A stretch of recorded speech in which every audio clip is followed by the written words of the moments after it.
Let's be real, darling. The recent grand entrance of Meghan and Harry at the World Mental Health Day Festival in New York was less a triumphant return and more a collective shrug from a room full of people who clearly had better things to do. Like, breathing.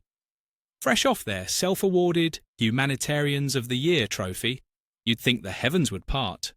Instead, crickets. A silence so profound you could practically hear Meghan's internal monologue calculating the PR spin.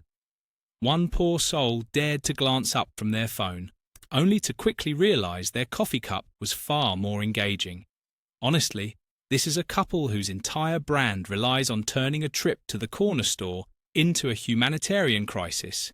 Yet, at an event they supposedly champion, the vibe was pure lost tourists looking for the restroom.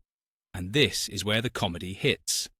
Harry, in a shocking display of, something, actually walked ahead of Meghan.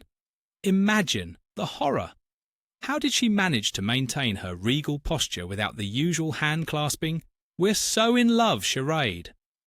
Then came Harry's turn at the microphone, bravely sharing his profound insights on anxiety during the pandemic. You can almost picture him, perched in his Montecito mansion, agonizing over which private chef to hire while the world burned. Truly, the struggles of the super-rich are inspirational. Meanwhile, Meghan sat in the front row, radiating that intensely practiced, "I'm so incredibly proud of my man," and, also, me, gaze, a look she's perfected for every single photo op. The internet, bless its cynical heart, was quick to pounce.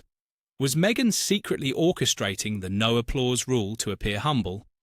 Or were they simply late, hoping for a dramatic entrance that never materialised? Either way, the big moment was spectacularly tiny.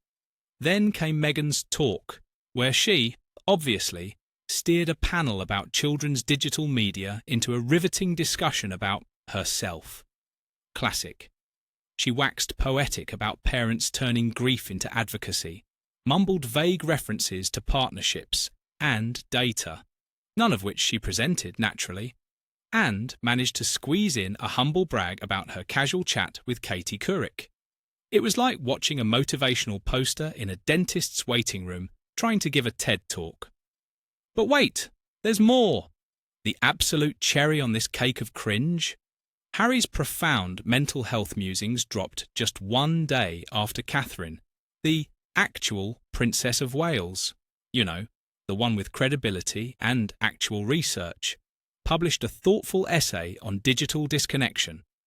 Clearly, Harry received the memo from Kensington Palace and, like a diligent student, hastily scribbled his own homework on the private jet. So, to recap this masterpiece of performative activism, two self-proclaimed global changemakers waltzed in, got ignored, delivered speeches no one will remember, and waltzed out. If empty ambition needed a mascot, it would be these two, probably in matching beige. The real heroes, the ordinary folks doing actual work who don't need a spotlight or a title to prove they matter.